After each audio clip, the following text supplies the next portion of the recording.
today, and we've gathered experts on the situation in Cuba. After my brief introduction, we'll hear from Alessandra Pina, Program Manager for the Latin America and Caribbean Programs at Freedom House.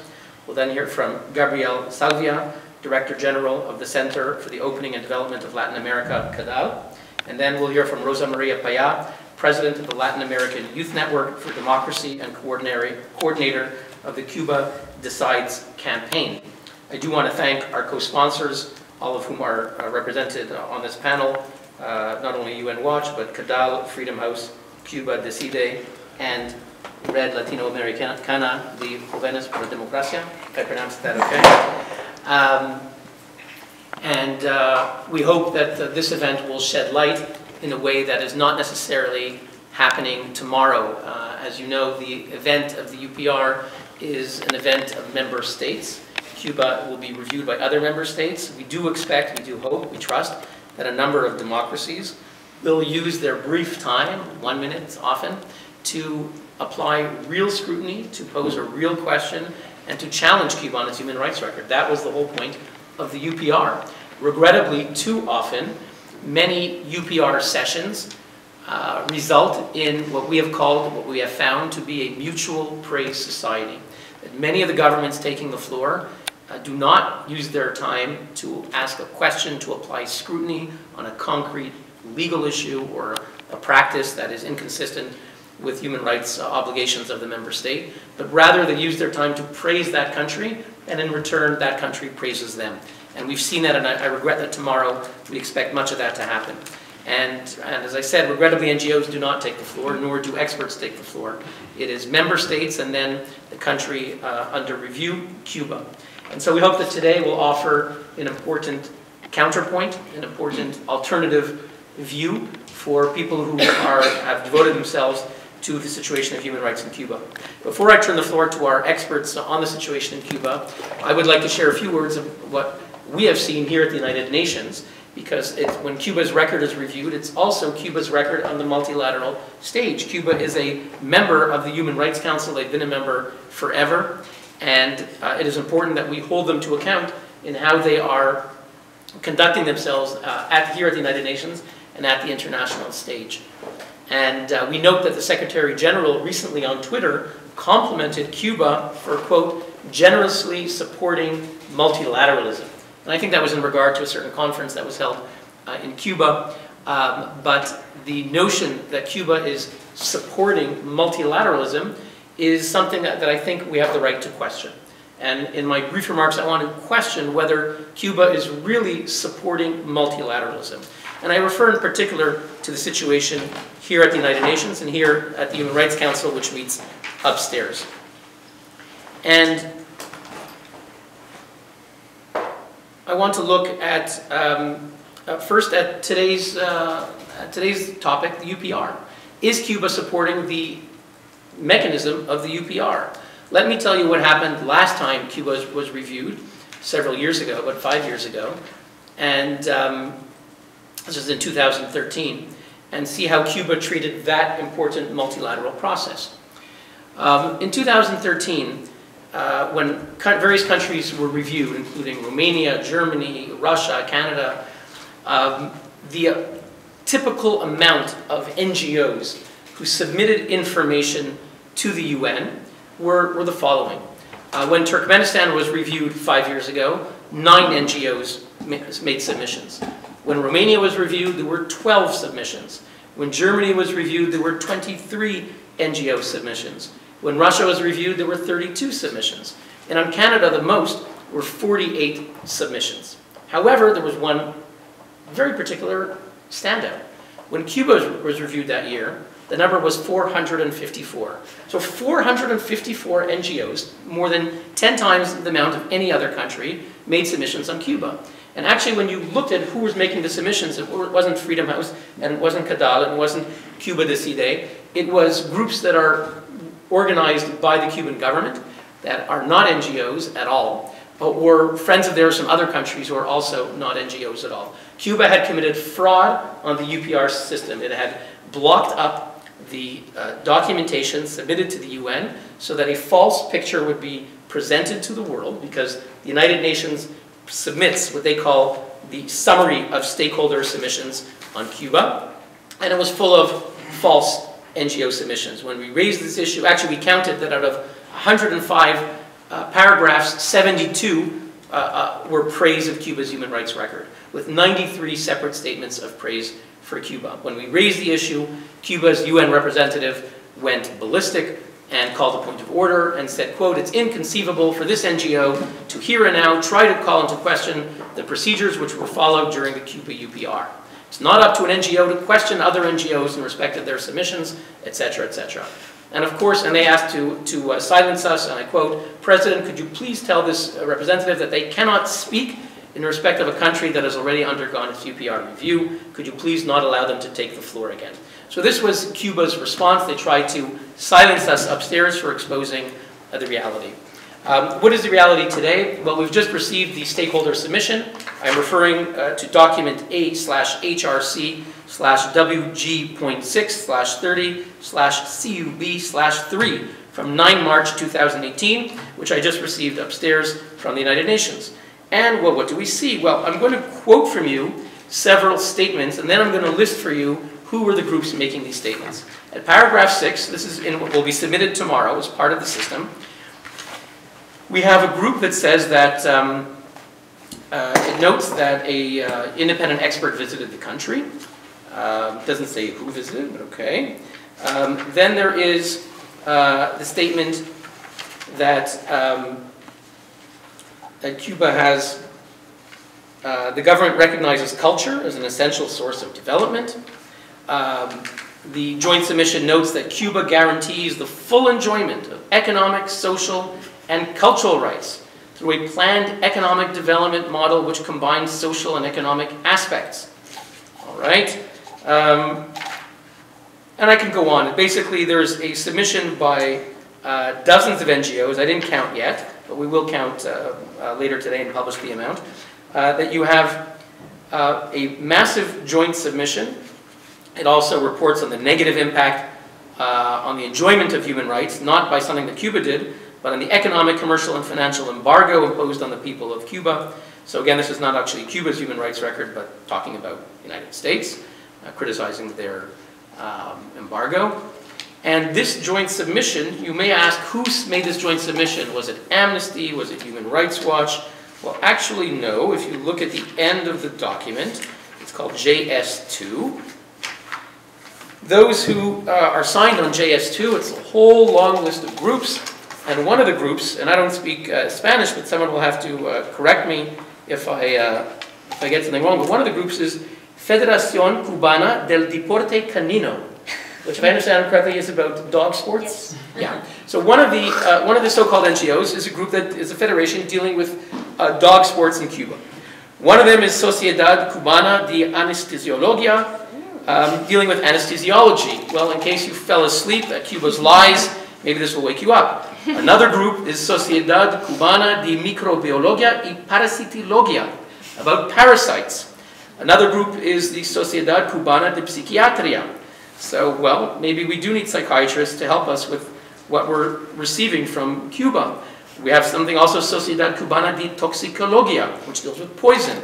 Well, maybe there's some poison that's being introduced into the human rights bloodstream here at the United Nations. There's also Sociedad Cubana de Urología, dealing with urology, and there's a Sociedad Cubana para el Estudio Multidisciplinario de la Sexualidad, dealing with sexuality. So, and I could go on and read dozens of others. So this is the largest NGO, quote-unquote, NGO submission, praising Cuba's human rights record, criticizing other countries, is signed by groups that have nothing to do with the issues dealing with civil, political, economic, or social rights.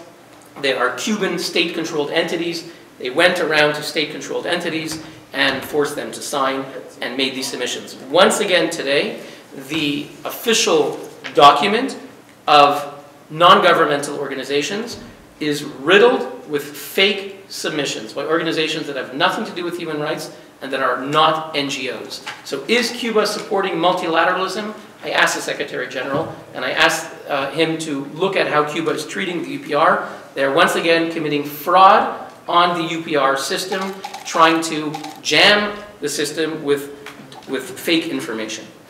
Finally, I'll make one other note, is how Cuba has dealt with the issue of human rights investigations and human rights experts. Cuba has systematically refused to sign on to a standing invitation to allow the experts on arbitrary detention to visit, the experts on extrajudicial killing. We have someone on our panel whose father was killed by the government, Oswaldo Paya, the leading human rights dissident of Cuba. It's the kind of thing we've called for an international investigation. Many world leaders have called for an international investigation. Cuba has refused ever to allow any independent UN expert dealing with these issues to visit. Many UN experts have requested, and they've always refused. The same for Venezuela. However, they made a special exception in very few cases. 10 years ago, they made a special exception for someone named Jean Ziegler. Jean Ziegler, who today is the expert, sits on the Human Advisory Committee of the Human Rights Council. At the time, he was the expert on hunger, on food. They made a special exception for him. Of course, he's someone who is a great friend of the Castro regime. His claim to fame is that Che Guevara visited Geneva, and he drove Che Guevara around, and Che Guevara told him that you have to fight capitalism here in Geneva. This is what he talks about all the time. A great admirer of the Castro regime, and they appointed him to the United Nations in the year 2000, and he's been an apologist since then of the regime. So he was the only UN expert, the first one ever to be allowed to visit, and of course he went to Cuba, and it was like under the old Russian czars when the inspector would visit, when the czar would visit the town, Potemkin, his advisor, would build like a fake town. So he would see a fake town and he'd say, oh, it's very nice, and everybody would be happy. And of course, Mr. Ziegler went on a Potemkin visit. He said everything is great, and he said Cuba is a model for the world, and that's what he did. And then recently, we had someone else whose appointment was supported by Cuba, named Virginia Dandan. She went a year ago, and she too, if you read the headline of her visit in 2017, was UN expert compliments Cuba as being a model for international solidarity. So once again, no scrutiny, praise, and again, a fake visit. These are the only visits that Cuba allows, even though they are a member of the Human Rights Council. They are breaching their fundamental obligation to cooperate with the Human Rights Council by allowing in experts. Their close ally, Venezuela, the same thing happened this year. Venezuela has refused admission to many different UN experts who've requested visits. They made one exception for someone named Alfred de Zayas, and he too is someone like the others I mentioned, who is full of admiration for the Cuban regime and for the Venezuelan Maduro regime. And he visited and he said everything is great in Venezuela, even though people are starving there. He posted pictures of supermarkets with food and said, you know, Venezuelan propaganda, there's no problems with hunger. He had to delete some of those posts after we exposed it. But this is a pattern that we've seen between Cuba and its allies to, on the one hand, refuse cooperation with the Human Rights Council, even though they're both members, and on the other hand, to pretend to make fake cooperation to admit only the experts who they themselves helped to appoint. Again, the Secretary General says Cuba is supporting multilateralism. What we see here at the Human Rights Council is the complete opposite. What we see at the United Nations is Cuba uses its membership to subvert the international mechanisms, to subvert the UPR that we're having this week, and to subvert the UN experts system, to appoint those who are admirers of the regime and to deny entry to everybody else. I will end there, and I will turn over the floor to the rest of our panel to hear what's happening in Cuba itself. And I invite Alessandra Pina of Freedom House. Before I do so, I just want to mention that I want to congratulate John Suarez, someone who's worked with me since the day one that I've been at the UN. It's thanks to John that I've been able to meet Rosa Maria Paya and other human rights heroes of Cuba, that we've given them a platform. It's all thanks to John, and I'm delighted that he's now with Freedom House working on these issues, and I wish him and Freedom House much success. Thank you very much, Hillel, and yes, we are very excited that John joined the team. Well, Cuba is living under the Castro regime for almost 60 years. Around a month ago, we saw what has been presented in the international community as a transition. a transition from the Cuba family to Diaz-Canel. In reality, we know that this change is just cosmetic, is just a distraction for the international community and can be very much misleading. What we see here is just a regime that is continuing keeping the power inside the Castro family. Is just that they are putting someone else, the face of someone else, but the nature of the regime is still the same. We are talking about a regime where all the power at the political, at the economic, military, and even civil society level is kept from this family. As we saw, we have a good and vibrant civil society, that is the independent civil society, but we have another parallel civil society that is completely under the control of the regime. This regime has been playing a major role in the entire region of the Americas. It's not from today, it's not from yesterday, it's from 60 years. So they played both soft and hard power in the Americas. We saw the influence of Cuba at the ideological, military, and political levels. If we have the situation that we have in Venezuela, it's because of Cuba. If we have the situation that we are seeing these days in Nicaragua, it's because of Cuba. So we need to face the reality and start to take this very seriously. Or we take Cuba as a priority, or we don't know which will be the next country following in this desperate situation. I like the expression that Cuba has the head of the octopus, and the other countries like Venezuela, Nicaragua, just like the tentacles of this octopus. So what can the international community do? I think especially the democratic countries have the responsibility to have a strong and firm position.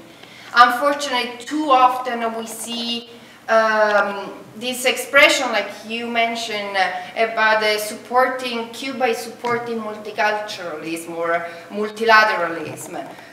We are very much upset to see that in the annual report of human rights and democracy in the world 2016 of the European Union, so all democracies, we see Cuba described as a one-party democracy.